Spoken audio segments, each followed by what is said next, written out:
আপনারা নিশ্চয়ই জানেন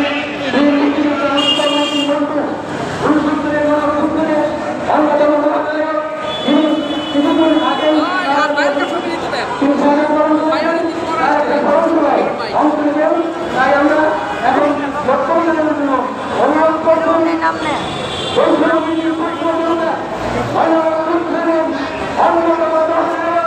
বাংলাদেশ সুপ্রিম কোর্টের সিনিয়র আইনজীবী গণভোটের এশিয়ার সদস্য বর্ষিয়ান রাজনীতি একভাবে সুপ্রিম চৌধুরী বর্তমান সরকার আইনজীবী একভাবে সুপ্রিম চৌধুরী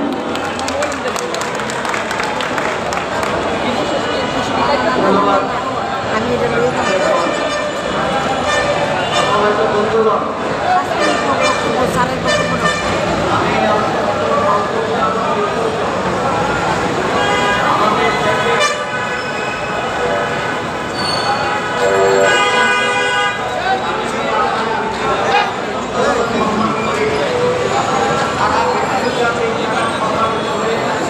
কি হলো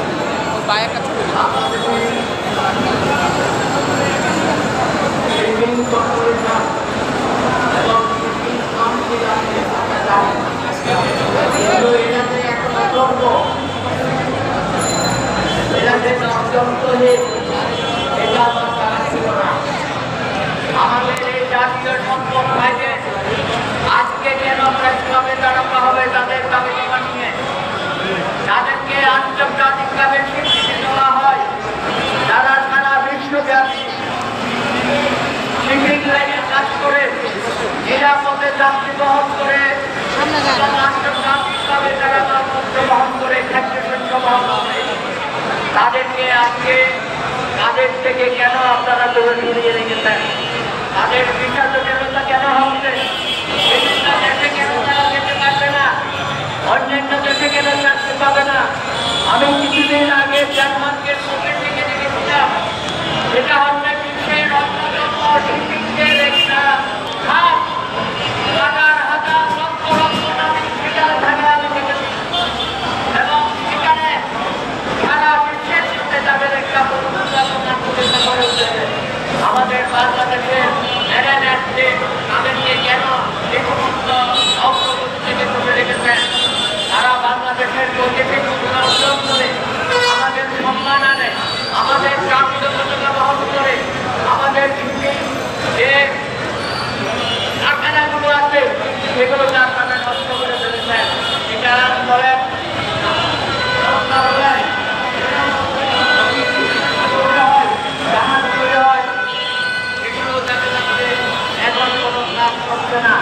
আমাদের মাত্র জাহাজপত্র অথচ আপনারা নিজেকে মতো শিখছেন না। আমাদের অন্যতম আমাদের যে আপনাদের আমাদের যে বিষয় বাংলাদেশের কোনো বৈঠক না চলবে না। জাতীয় জীবনের সমস্ত হবে। আজকে মেদিনা আমি মনে করি আজকে তারা সম্মান দেয়, তারা বেতনে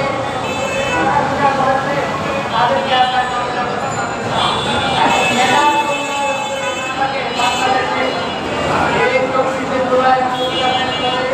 এই মেলার অবশ্যই করতে হবে, তাদেরকে সম্মান দিতে হবে, তাদের ব্যবস্থা করতে হবে, বিদেশে তাদের যারা ব্যবস্থা করতে হবে, আমাদের কেন্দ্রে আমাদের সংখ্যা বাড়াতে হবে।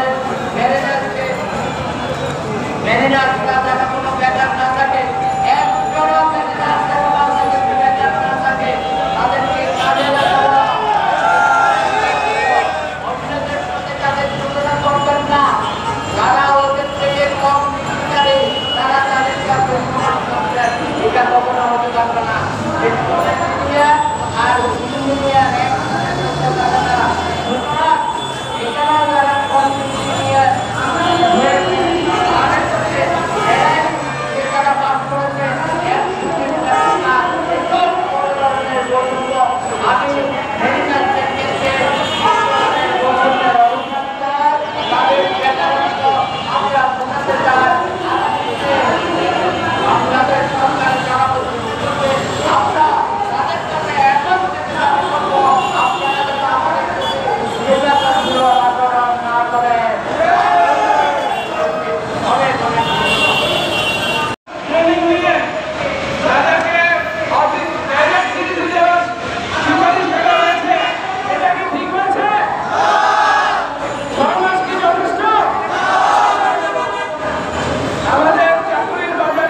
এবং গণতন্ত্র মঞ্চের পক্ষ থেকে আপনাদের আজকে আপনাদের যে সমাবেশ এবং মানববন্ধন আত্মপাত্রকে আমাদের সমর্থন সংহতি এবং একাত্মতা ঘোষণা করছে। বন্ধুগণ, আপনারা যে ইতিমধ্যে আপনাদের দাবি দিয়েছেন সরকারের বিদ্যমানকারীকে বিবৃতি প্রদানের যে অবৈধ দাবি যে অবৈধ সিদ্ধান্ত আপনারা বাতিল করবার দাবি দিয়েছেন, আমি মনে করি জরুরি দাবি।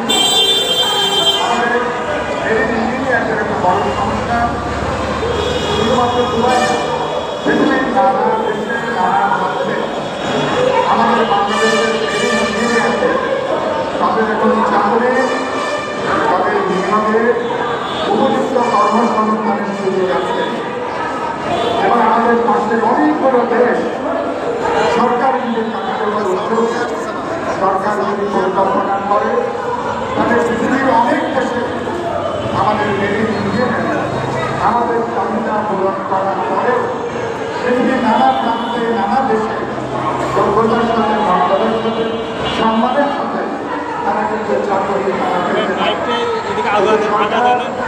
নানা দিক থেকে আমাদের সম্ভাবনাকে তারা কাজে লাগাতে পারছে না। আমি মনে করি সরকার যদি রাজনৈতিক সিদ্ধান্ত নেয় আমাদের বৈদেশিক কর্মসংস্থান মন্ত্রণালয় তারা যদি তৎপর হয়, পররাষ্ট্র মন্ত্রণালয় তারা যদি তৎপর হয়, আমি মনে করি